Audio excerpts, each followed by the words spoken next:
Hôpitaly Feno Arivo no ahafantarany maro azy. Iray amin'ireo hôpitaly lehibe eto an-drenivohitra, mandray an-tanana ny fitsaboanareo marary manana ny olany taoam-pisefoana. Androany ary sika dia hiresaka mikasika ny sohika na asthme, ary hojerentsika amin'izany ny fizahana manokana atao hoe EFR na exploration fonctionnelle respiratoire. Inona marina moa izy io? Izavy no anaovana azy? Araho ary ny resadresaka ny arahana tamin'ny docteur Kiadiravahatra, pneumologue.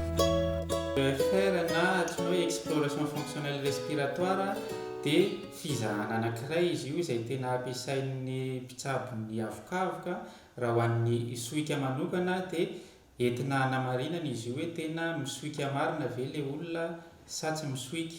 Ny fanaovana anazy io dia tsy maintsy sur prescription médicale, izany hoe manatina ny mpitsabo anankiray ianareo dia rehefa mieritreritra ilay dokotera hoe tokony atao exploration fonctionnelle respiratoire ilay marary dia anaovany ordonnance dia manatina ny hôpitaly ianareo dia atao ilay izy.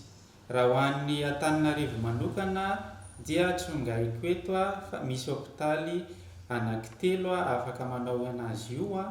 Eo ny hôpitaly Befelantanana, service de pneumologie Befelantanana, ny hôpitaly militaire eny amin'ny Soavinandriana. Ny sarany ho an'ny hôpitaly Feno Arivo manokana dia 4 ariary. Ny fanaovana anazy tsy misy fiomanana manokana fa tonga ety amin'ny hôpitaly ianao dia atao ilay izy dia avy eo omena ny valiny dia hoentinao miverina makany amin'ny dokotera izay nanematra anazy dia izy no manamarina mijery avy eo hoe misy ve ilay aretina sa tsy. Ny afaka anaovana anazy io amin'izao dia mihoatra ny enitaona satria manko mila mahazo an'ilay zavatra atao ilay olona anaovana azy, ka raha ohatra zaza mbola kely loatra dia tsy mahavita manao ilay fizahana satria sarotra ho anazy ny mahazo an'ilay izy. Raha ho an'ny hôpitaly Feno Arivo manokana dia ireo olon-dehibe mahery ny 12 taona araka izany no atao EFR eto.